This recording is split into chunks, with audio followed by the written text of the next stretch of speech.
61 anggota tim INASAR berhasil mengevakuasi 4 jenazah korban gempa di Myanmar. Keempat jenazah korban tersebut pun telah diberikan kepada tim SAR setempat dan untuk mengetahui kondisi seutuhnya, di sana berikut kita simak liputan reporter Metro TV Nadia Soraya dan juru kamera Arif Firmansyah selengkapnya. 6 hari pasca gempa bumi yang mengguncang Myanmar pada 28 Maret lalu hingga saat ini sejumlah proses evakuasi masih terus dilakukan dan salah satu bantuan yang dilakukan ini adalah dari Indonesia yang diwakili oleh sebanyak 61 tim INASAR yang telah berjibaku untuk datang dan juga melakukan misi penyelamatan di Myanmar sejak 1 April 2025. Dan untuk mengetahui kira-kira bagaimana cerita dan juga pengalaman dari tim INASAR sendiri, di mana hingga saat ini di lokasi saya mengabarkan adalah di kota Naypyidaw. Ini sudah ada 4 orang yang ditemukan. Kita akan langsung menanyakan kepada salah satu personil yang kemarin ini salah satu dandu yang menemukan keempat orang tersebut di, kalau kita katakan ini seperti komplek KSN yang berada di Myanmar. Halo Pak, ini dengan Pak siapa? Pak Stefanus Harendra. Oke, Pak, mungkin bisa ceritakan dari hari pertama ke sini di tanggal 1 April, seperti apa Pak prosesnya Pak? Setelah kami tiba di sini, kami segera mendirikan booth dengan perintah dari TL. Setelah mendirikan, keesokan harinya kami ditugaskan ke lokasi. Di lokasi kami berkoordinasi dengan tim SAR lokal. Setelah itu kami dengan kolaborasi bersama dan kami melakukan pencarian menggunakan Kinen. Dari Kinen itu kami menentukan bahwa ada beberapa korban yang diidentifikasi oleh Kinen. Setelah itu kami melakukan membuka akses lalu mencari sehingga kami mendapatkan total ada 3 kemarin dan hari ini ada 1 orang korban.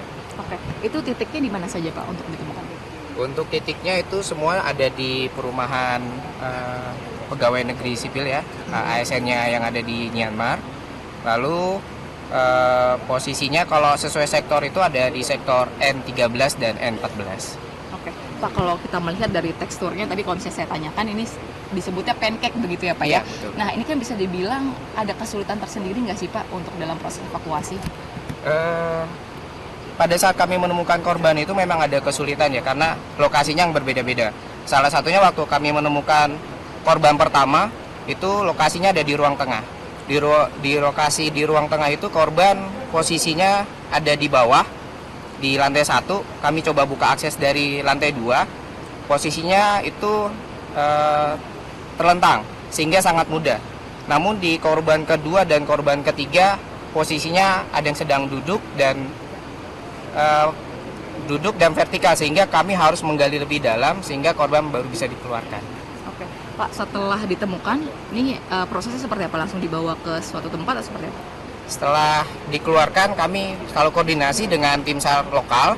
Dari tim SAR lokal itu kami akan kerjasama, dari tim SAR lokal itu sudah menggunakan baju hazmat. Kami mengarahkan, dari mereka pun juga langsung menyediakan transportasi menuju tempat yang sudah ditentukan. Berarti nanti masih akan terus melakukan evakuasi hingga kapan Pak? 10 hari. 10 hari untuk target penugasan kita di sini 10 hari. 10 hari. Oke, baik. Terima kasih Pak. Semangat untuk tim INASAR ya. Yaitu dia tadi salah satunya cerita dari Dandru yang menemukan hingga saat ini sudah ada 4 orang yang ditemukan di salah satu komplek yang tadi dikatakan memang tidak hanya kendala seperti di tekstur dari bangunan tetapi juga kendala dari cuaca yang hingga saat ini dihadapi oleh tim INASAR. Dari Naypyidaw, Myanmar, Nadia Soraya, Arif Firmansyah, Metro TV. Jelajahi cara baru mendapatkan informasi. Download Metro TV Extend sekarang.